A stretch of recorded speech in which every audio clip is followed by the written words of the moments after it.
Hey, what is up, everybody? Welcome inside the Guilty as Charged podcast. My name is Steven, and I am your host, as always. And joining me today is a very special guest. I'm sure you might recognize him from ESPN or Bleacher Report back in the day, Mr. Matt Miller. Matt, thanks for taking the time to join me today. How are you? Yeah, I'm doing well, man. I'm excited. I haven't talked about the Chargers all pre-draft. You were my very first Chargers interview, so this is going to be a lot of fun. There we go. It's a very low key year for the Chargers. There's for the first time ever in my lifetime as a fan, they're actually talking about trading back under Tom Telesco, which is a new thing for us. So it's been a low key draft for sure, but excited to pick your brain on everything. Before we get started in like the nitty gritty Charger stuff, I do want to get some general questions from you. And this is I listened to the Joel Klatt show, and he actually asked Daniel Jeremiah some basic questions, and I thought it was great because we never really talk about basic questions. So Yeah. in terms of you've been doing this for a long time, right? Bleacher Report, ESPN. How has covering the draft maybe changed for you over the last few years, with the increase in technology and pro days and everything like that, and obviously your role change? How have you kind of Yeah. seen this process evolve for you?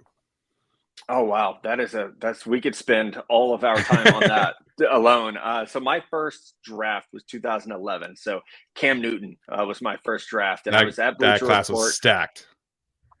Oh yeah, it's like all Hall of Famers and like all Yeah. pros, right? So I very spoiled right out the jump. So I was at Bleacher Report. I had only been full. Well, I don't even know if I was full time yet, to be honest. I think I was still like part time at Bleacher Report then. So obviously it's changed now because I work for the largest sports media company in the world, which is pretty cool to see that development. Yeah. But also, I think access is much easier now than it used to be. So when I was breaking in, you had to I used to joke, you had to beg, borrow, and steal to get tape on players. So obviously that, even just like YouTube, there are times where through ESPN, like they don't have tape on a player yet. I'm like, oh, I really want to watch this guy.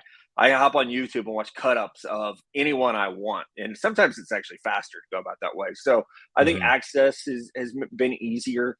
I feel like we're exposed to a lot more players now than we are. I was actually talking to someone about like D2 players the other day, and I live in an area that is a hotbed of D2 football. So I've always been very familiar with it, but it's everyone is now because we just have, I think, for all the greatness that and bad that goes with social media, we live in these communities now where we're able to share information and opinions. And I think the draft Twitter community is so good about that there are times I'll just be scrolling through Twitter and see a player who I'm like, wait a second, who is that? I haven't watched them yet. And it's Yeah. made it, I think, a little bit easier to get that, list of 500 players that we need to evaluate. So I mean, for real, we could spend 3 hours on how draft media has changed. My first combine, all the media could fit in like a hallway at Lucas Oil. Now all the media fits in like massive ballrooms at the Indiana Convention Center. So it's been a wild, like awesome ride to see how the draft has become its own event.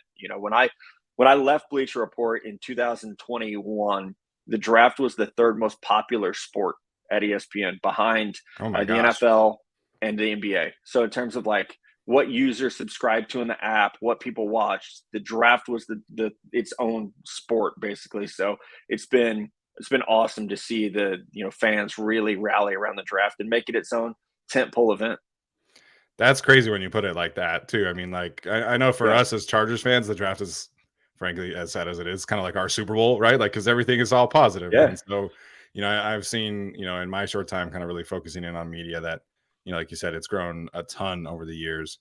Um, when it comes to like the draft, I think my least favorite thing is like how nitpicky it can be at times.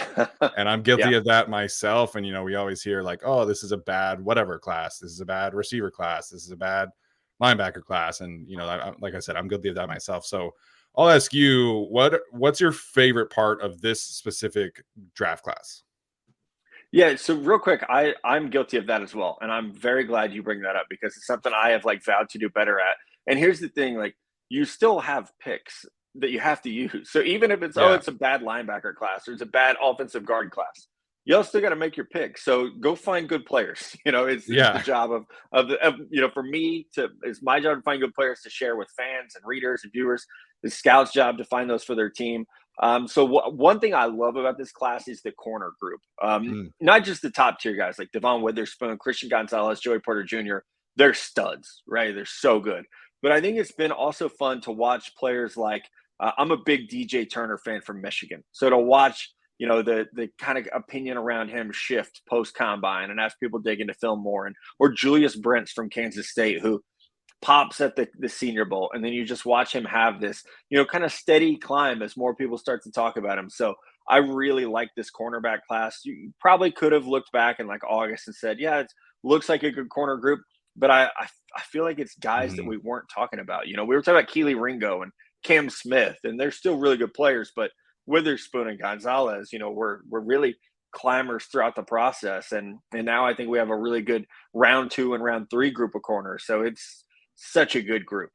Yeah, definitely a good class to Nina corner group. I went to the University of Utah, and so I feel bad. I can barely hype up my guy Clark Phillips because this is such a stacked corner group. So Right. just He's almost been forgotten about, right? On like yeah. the national stage. You're absolutely right. Yeah, so very good corner class. Excited about that group. We'll see what the Chargers do there, but kind of getting into the specifics here. I'll start with a big name that's really circling on Chargers social media, and that's Bijan Robinson, the running back from Texas. Every mock draft I read is like, I think he's going to go earlier than this, but I couldn't find a spot for him. What's Right. your kind of evaluation of him, and ultimately, where do you see him going in this draft? You asked the right guy on your podcast to talk about Bijan. I am a gigantic University of Texas football fan, so I've seen every play of Bijan's career. I was watching his high school tape. I was so excited for him to go to Texas. So you're right. I do so many of these interviews, and I get asked, "Where's Bijan going to go?" And you always say, "Well, he's a top 5 talent, but he'll probably be a top 20 pick." But where? Right. The where is impossible. And even when I talk to scouts, they're like, "Well, someone will trade up for him. Someone will trade up." But no one's willing to put a name with Yeah. that. It's just I think the perception is he's too talented to fall. Someone will trade up to get him. And in some ways, it's a lot like the Kyle Pitts conversation a couple years ago, where people said, like, no way a tight end's going to go that early, especially a tight end who doesn't block.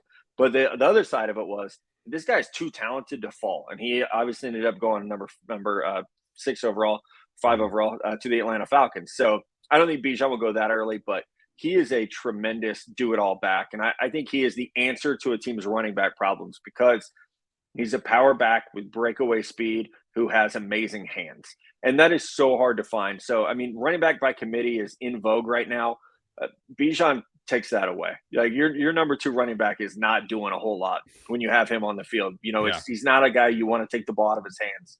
So whether it's the Chargers or another team that grabs him, I firmly believe he will be the best running back in football within the next couple of years. And I'm taking my like biased Texas hat off when I say that.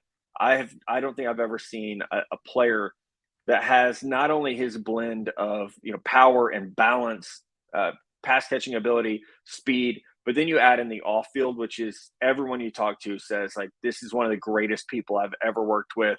So I mean, you could think about Saquon, Zeke coming out; they were both very, very highly praised. I think he's on that level, if not a tick above, because of some of the other things that he brings to the table. Yeah, I love watching him create yards like behind the backfield or behind the line of scrimmage, and just his ability to, find creases that other running backs cannot. And, I think Right. you see a very quality running back prospect in his same backfield in Roshan Johnson, but it just looks different with Yeah. Bijan. And and like I said, Roshan's a quality prospect, but Bijan, I think, like you said, I think he's just a tick above everything we've seen recently. Yeah, I mean, being at the Texas versus Alabama game earlier this year, even watching Bijan against Jamar Gibbs, and Jamar Gibbs is a great prospect in his own right. Mm.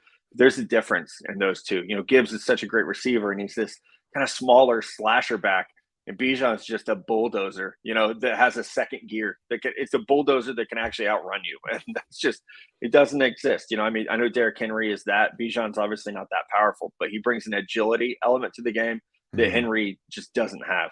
Yeah, absolutely. Kind of same vein here. A lot of focus on adding offense to the Chargers in the first round of the draft, whether that's a tight end or a wide receiver. How would you go about addressing those two positions if you were the Chargers? Because I think this is a deep tight end group.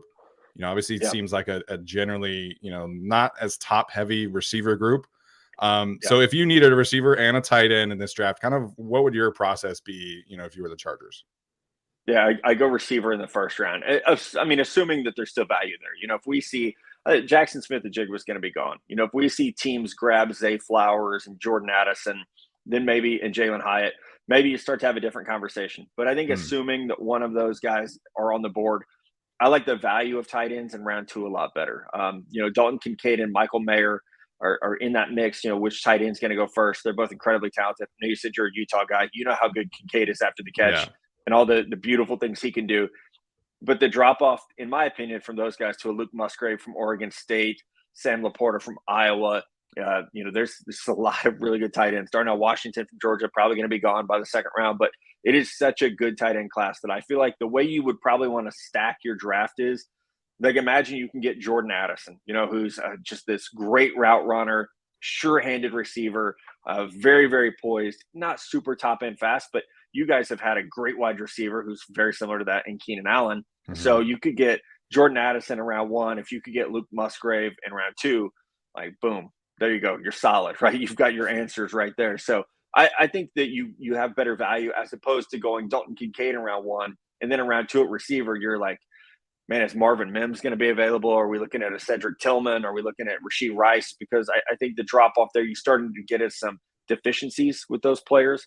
Whereas at tight end, like, if you get Luke Musgrave in the middle of round two, you're in great shape. So that's the direction I would try to go. Yeah, I'm very curious to see what they do because it seems like they really like Josh Palmer. I think more so than kind of the public is keen to, And and I'm a huge fan of his as well. So I actually get that one. I'm on board with yeah, that. it's funny because Chargers fans are like, he shouldn't stop you from drafting somebody, or like he's amazing, like he should draft you, or he should stop you from drafting somebody. So there's a wide range of opinions on Josh Palmer and in the Chargers fan base too. But I I don't know. I feel like Michael Mayer just kind of checks a lot of boxes for them. I guess we'll ultimately see, Yep. but hard to go wrong in that in either of those groups. I think there's a lot of safe avenues for them. Um, Also, a need for the Chargers doesn't necessarily get talked a lot about is pass rusher. Mhm. Well, kind of seems like at 21, most of the top tier ones are going to be gone at that point. Maybe you're talking yourself into a round two, round three kind of pass rusher. Who are some names that we can maybe keep an eye on for day two pass rushers in this class? Yeah, at 21, I would throw out the name Miles Murphy from Clemson, who had you and I are talking on Tuesday afternoon. He had a great pro day workout today. So I think he's kind of put himself in that conversation. But I'm with you, man. Round two, I think you can find yourself a value pass rusher. Derek Hall from Auburn, who had a really good Senior Bowl process. Isaiah Foskey from Notre Dame are definitely two players that I have in like the late 50 range, excuse Hmm. me, who could be, you know, you guys are set with Joey Bosa, right? And you've got Khalil Mack. So this player needs to be Yeah. more. Who's your third rusher? And I think you can take a chance on a player like a Derek Hall that needs developed a little bit, that needs to add a little more power to his game, or like a Foskey who doesn't have great first step quickness, but does bring length and second effort ability. So those are two players that I really like in that range. If you go round three, my like super sleeper favorite pick is Dylan Horton from TCU. He was a Mm. safety when he got to TCU. And if you Oh watch wow. the playoffs, the dude just went off. I mean, he was everything for TCU on defense. Which do not watch the Georgia game for that side of things. But if you watch against Michigan, watch the Yeah. Yeah. Michigan game, and he's a difference maker. I mean, the Michigan game is one of the better games you'll see a player on defense have this past year. And I mean, he's bringing sack production. He's getting interceptions. I mean, he's just everywhere for that Horned Frogs defense. So if it goes to round three and you're like, hey, we've got a little time to develop a guy, Dylan Horton would be my pick. Interesting. I did not know he was a former safety. So It definitely doesn't will look have like to. it, right? He's No, he yeah. doesn't look like it at all. So that's an interesting one. Speaking of Georgia, I don't know about you, but like at this point in this class, like I haven't watched everybody. And somebody mentioned to me recently, like, oh, you should watch Robert Beal from Georgia. I'm like, I've watched like 10 Georgia defensive players. I'm kind of out on Georgia at this Right. point. Yeah, it gets to that point. I have watched the Georgia Ohio State game 7 or 8 times, Yeah, and that's not like cut ups.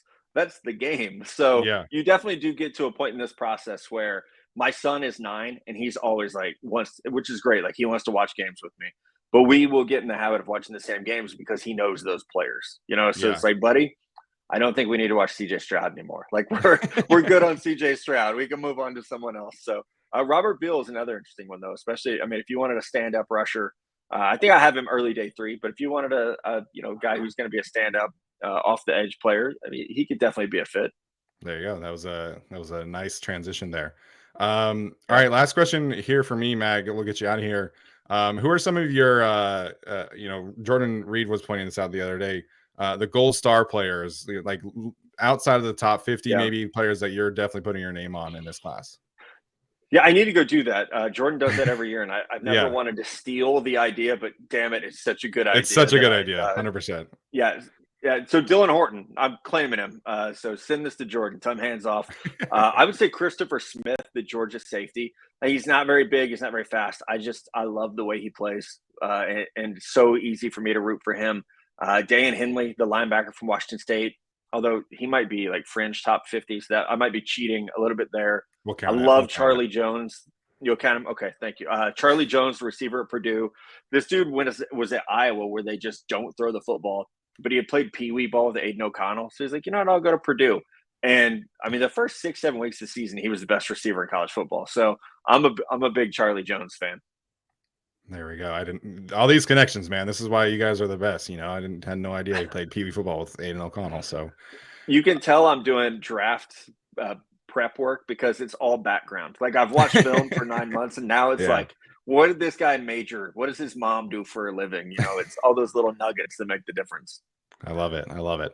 Matt, this has been great, man. What can we look forward to? Obviously, the draft's about 3 weeks away. So, what kind of appearances are you doing? Where can Chargers fans go and find some of your work in the final stretch here? Yeah, I mean, definitely keep your television tuned to ESPN. Feels like there's a lot going on every day, but also I will take a second to plug ESPN Plus because we do a lot of draft specials. I know the guys are doing one today. We're breaking out Todd McShay's new mock draft, which you always get a lot more insight in those because we can be a little bit long winded. So those are great specials that you'll get on the mock drafts. Those come out every Tuesday. My own mock draft and rankings will come the week of the draft. So right now we're doing, like I said, a lot of prep work, but it's still a ton of appearances on NFL Live, Sports Center, Get Up. It's all day, every day right now. It's the season, one of the best times of the year, in Right? my opinion. So, Matt, thanks so much for Absolutely. joining me. We wish you nothing but the best and successful drafting in the coming weeks. Appreciate it, man. Good luck to you guys and the Chargers. Thank you. Appreciate it.